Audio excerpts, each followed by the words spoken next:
Hey Taurus, Taurus rising, it's Rhea with your May 2024 forecast. So, May, we have a new moon in your sign, which is going to be just so beautiful. And also, Jupiter is going to be moving out of your sign and it's going to be moving into Gemini. So, hopefully, it's been working in your favor. If you feel like it's just been a little wild with Jupiter and Uranus together, well, happy to tell you it's going to be moving into a new sign, which means a new energy is waiting for you. So let's get started with this monthly forecast. Now, May the 2nd, Pluto, which is currently in your 10th house of career and achievements, is going to go retrograde at 2 degrees of Aquarius. So if you have any planets in either Aquarius, Taurus, Leo, or Scorpio from 0 to 2 degrees, this will impact you profoundly. But nonetheless, it's still going to be quite a deep reflection period for you. Like, there's going to be a laser focus on going over like your career and your goals and what you want to achieve in life, to feel like you are at a place of power and hopefully spiritual power, because there's a mundane version of power and then there's the spiritual version of power, right? And with Pluto, it's all about power, and the 10th house is being at the top. So when you have Pluto going over inside, well, not going over, but going in your 10th house and moving into it, because it's only in the early degrees, you may want to find yourself in a powerful position in life.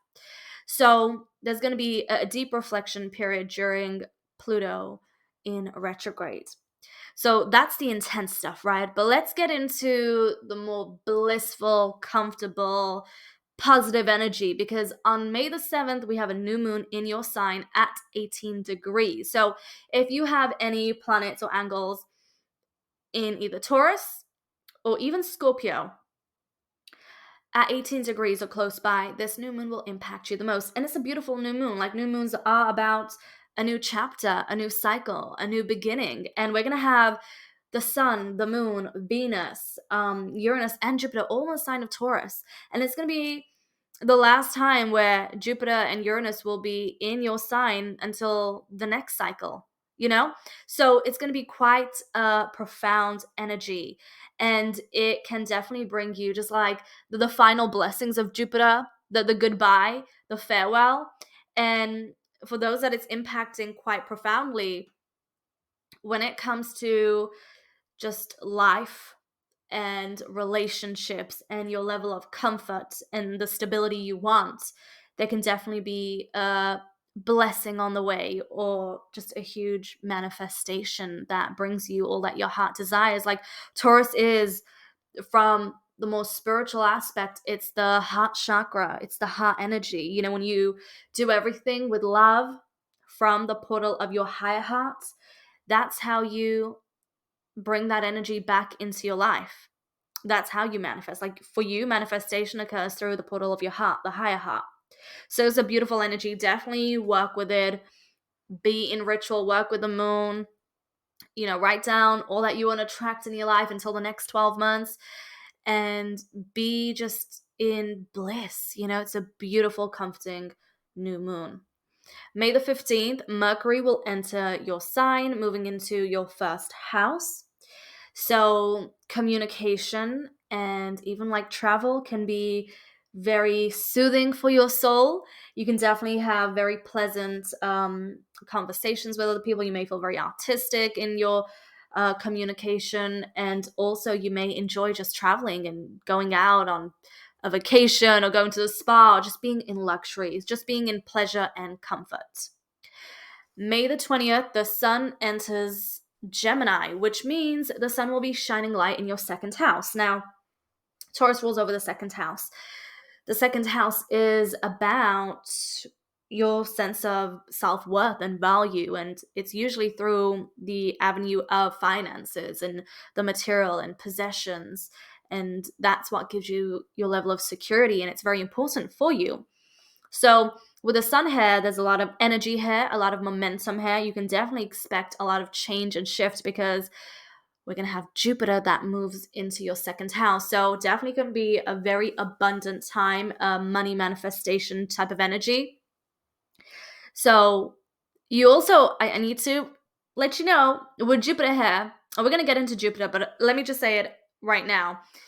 Jupiter is all about going big or going home, right? And it can sometimes overdo itself. So you have to also be very conscious of how you're spending as well. So that's something to be really mindful of, especially during the new moon. Like, you may just feel so happy and so abundant, and you may just be like, F it, I just want to treat myself. And it's great. You always got to treat yourself, right? But just be also very mindful, because with Jupiter and Venus and the sun and the moon, and even Uranus with the new moon in Taurus, like, you can just want to spend just because you're feeling good, because you're feeling happy, so just be mindful of that. But let's get into the full moon that we're going to have on May the 23rd in Sagittarius at 2 degrees. So the sun will be in your second house and the moon will be in your 8th house.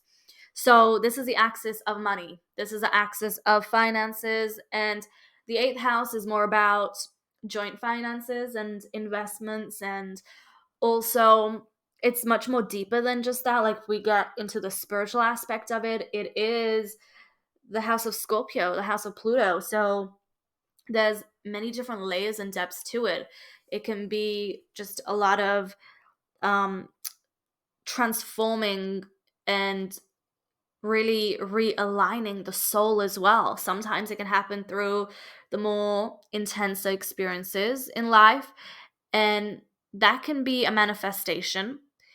But ultimately, it's because it's a full moon. Full moon's about endings and letting go, but also it's a culmination point, an intense energy where it can also bring a manifestation into your life. So there may be something that has to be released or let go of, and that will just happen very naturally. Or maybe you're going to be just so laser focused and think about, hang on a minute, I need to let this person go. It could, because the 8th house can also involve another person, because before the 8th house is the 7th house.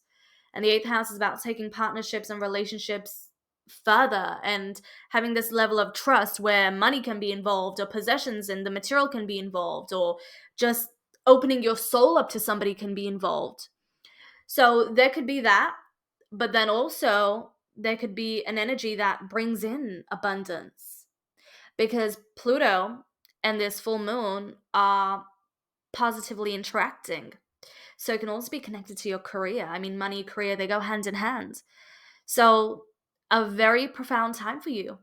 Definitely. I mean, even though Jupiter is moving out of your sign, and this full moon is going to have Jupiter at 29 degrees and Venus at 29 degrees and Neptune at 29 degrees. So the intensity is going to be there, and it can definitely manifest in any direction, like wherever the pendulum swings. So there could be a huge releasing, or a culmination of something occurring in your life, a manifestation. But regardless of which way the pendulum swings, it's always for your highest good. There's always a soul lesson behind it. Okay, so the same day, Venus will also move into Gemini, entering your second house. So again, you may want to spend a lot.